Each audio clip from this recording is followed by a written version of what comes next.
Bonjour, on se retrouve aujourd'hui pour le tirage des énergies de cette journée du mardi 7 janvier 2025. N'hésitez pas à partager, à commenter, à mettre un pouce bleu, etc. Vous abonner, c'est important, ça aide la chaîne.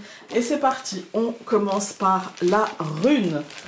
Alors, on va prendre celle-ci. Ah, celle-ci, je l'aime bien. Il y en a comme ça, quand je les vois, je me dis, ouais, bon, voilà. Je prends mes petites notes parce que j'ai oublié son petit nom et elle s'appelle Elaz. Voilà. Ce que j'ai retenu, c'est qu'elle représente l'arbre qui nous protège de la pluie et du soleil. Ça représente la protection, le bouclier, etc. Voyez? Alors, je ne sais pas si vous la voyez bien. Voilà. Donc ça représente l'arbre avec ses branches, etc. Ou parfois on dit aussi l'homme les bras levés en prière, en offrande aux dieux. Voilà. Mais moi, j'ai très envie quand même d'y voir l'arbre protecteur, celui qui nous protège de la pluie, le bouclier qui nous protège des mauvaises énergies, je dirais. Hein, voilà, ou des choses un peu comme ça qui peuvent passer auprès de nous.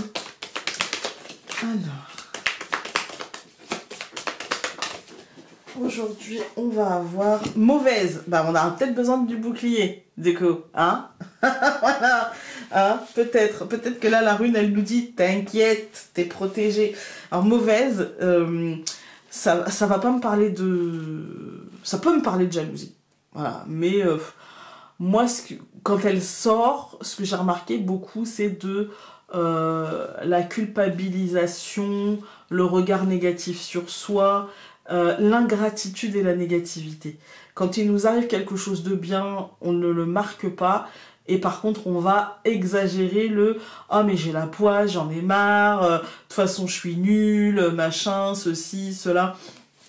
Voilà, j'ai l'impression qu'on marque davantage... ouais, les choses qui nous vont pas que les choses qui nous vont. Voilà, donc moi je pense que mauvaise, elle a ce côté-là. Alors il y en a deux qui se sont retournés, on va les prendre. Nous avons karmique et solidarité. Et pour les curieux, celle qui ne s'était pas retournée, c'est je m'aime. Je vais la mettre là, voilà. Moi j'ai envie de vous dire ici que effectivement, de toute façon karmique c'est ce que tu vibres, ce que tu fais aura des conséquences. Et ce qu'on appelle le karma, en fait, c'est par exemple, on va prendre un exemple que tout le monde peut comprendre.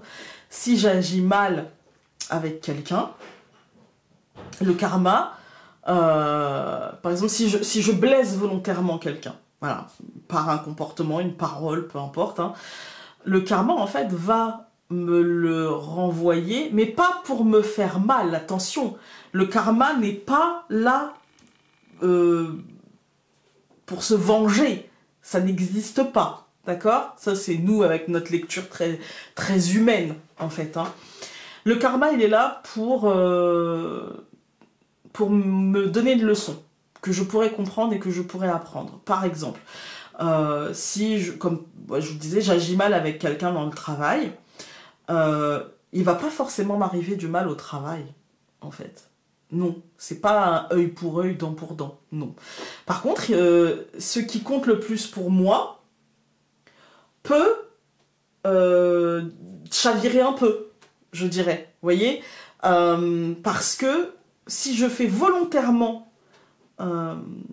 du mal à quelqu'un, ça veut dire qu'en fait, je sors de ma mission de vie qui est peut-être ci ou ça, je ne sais pas, pour m'arrêter sur quelqu'un juste gratuitement, pas pour lui faire apprendre une leçon, hein.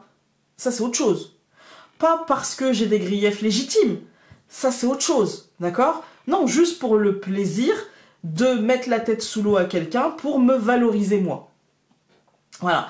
Eh bien, c'est pas forcément dans le travail que je vais avoir un truc, ça peut être dans ma vie personnelle, ça peut être avec mes enfants, ça peut être avec mon voisin, ça peut être... Voilà, ça peut être énormément de choses. Mais le karma, en fait, il va nous faire comprendre la leçon parce que le but n'est pas de se faire mal gratuitement. Attention, le but n'est pas de se faire mal gratuitement, mais parfois, on a des griefs légitimes ou des situations qui me semblent plutôt être du type contrat d'âme pour nous faire apprendre quelque chose. Voilà. Et donc voilà, c'est très... c'est subtil comme notion, je l'entends. Et très souvent, en tant qu'humain, et moi-même la première, je peux, sur le moment, me dire, bah, c'est juste méchant en fait. C'est subtil, hein. Mais je pense que là, il y a peut-être un truc à comprendre, et du coup, comment dire ça, avec la solidarité, à comprendre que peut-être ça émane d'un comportement que j'ai eu, que ce soit par exemple j'ai été trop gentille avec quelqu'un dont je savais que voilà, j'avais tous les signes, mais j'ai préféré pas voir en fait, hein. Voilà, des choses comme ça. Donc là, mauvaise, ça va être peut-être des réminiscences ou de la culpabilisation, voilà, c'est moi je culpabilise avec moi-même parce qu'il y a quelque chose qui revient ou une situation qui se répète ou des choses comme ça, et où là il faut que je demande de l'aide peut-être. Et surtout, peut-être que je me regarde dans le miroir et que je me dise non, en fait c'est pas de ta faute, c'est juste que peut-être qu'avant tu n'étais pas prête ou prêt à traiter ça, et que bah aujourd'hui t'es prêt, voilà, ou prête à le faire, puisque tu le repères, voilà. Mais pas de culpabilisation aujourd'hui, puisque... Et comment elle s'appelait déjà? Oui, Elaz, j'avais peur de me tromper.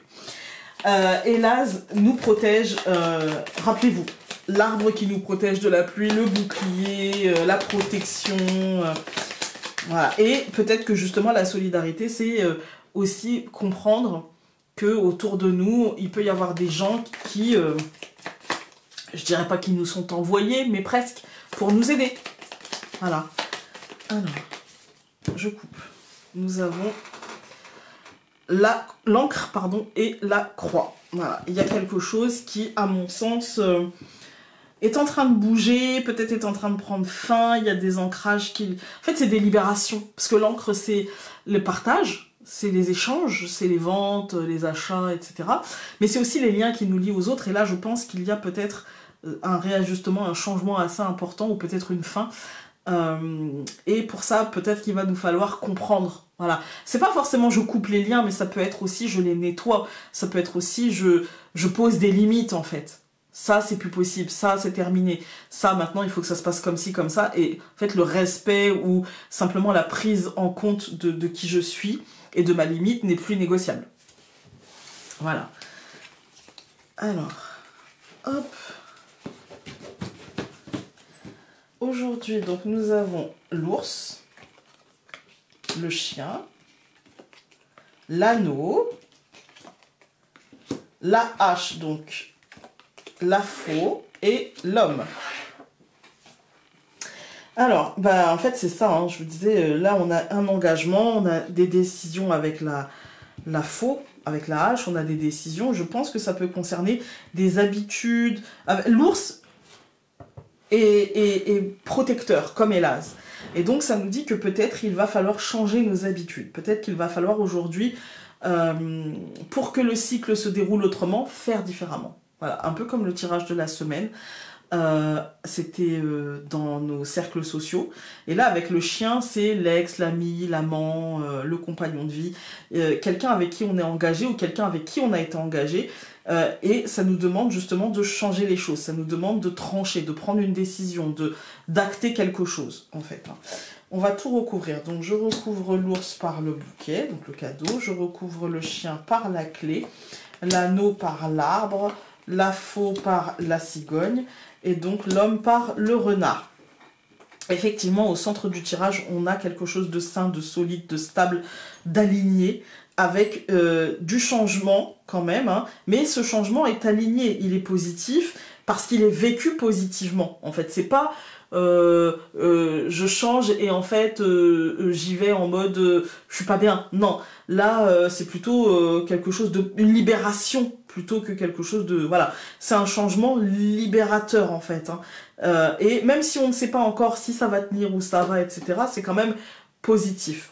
On a une protection de la positivité. On a ici le chien et la clé qui nous parlent d'opportunité, mais d'opportunité d'être qui l'on est sans trop sortir de notre zone, mais plutôt en réaffirmant nos limites et en réaffirmant ce vers quoi on tend et ce vers quoi on n'a pas du tout envie d'aller, en fait, hein.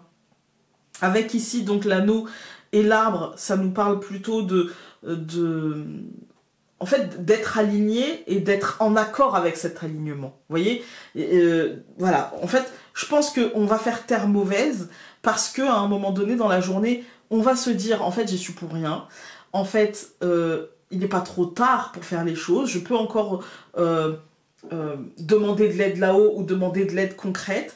Et il y a en fait une sorte d'engagement dans cet alignement. Je suis complètement habitée par cet alignement et je sais que c'est vers ça qu'il faut que j'aille et que ces changements, cette décision de changement, si je ne sais pas où elle me mène, on va juste recouvrir le nuage, elle me mène à quelque chose qui, je pense, aujourd'hui, ça va pas forcément être aujourd'hui que les choses vont changer radicalement, mais je pense que ça me mène à analyser et à planifier concrètement les changements en laissant peut-être les peurs de côté. Voilà. Alors, hop. Alors, celle-là, elle a bien sauté. Hein. Nous avons, tu en fais beaucoup en ce moment, tu dois en prendre conscience, reconnais tous les efforts que tu as fournis jusqu'à présent et au besoin, liste-les pour te reconsidérer et te remercier. Écoutez, j'espère que ce tirage aura pu vous être utile. Je suis désolée, mais je vais devoir allumer la lumière pour le reste parce que il est déjà 15h45 et que il fait gris chez moi et que bon, pour demain et le reste de la semaine, vous aurez une luminosité un petit peu chiante, mais je suis désolée, je n'ai pas d'autre choix. Je vous embrasse très fort et je vous dis à demain. Salut!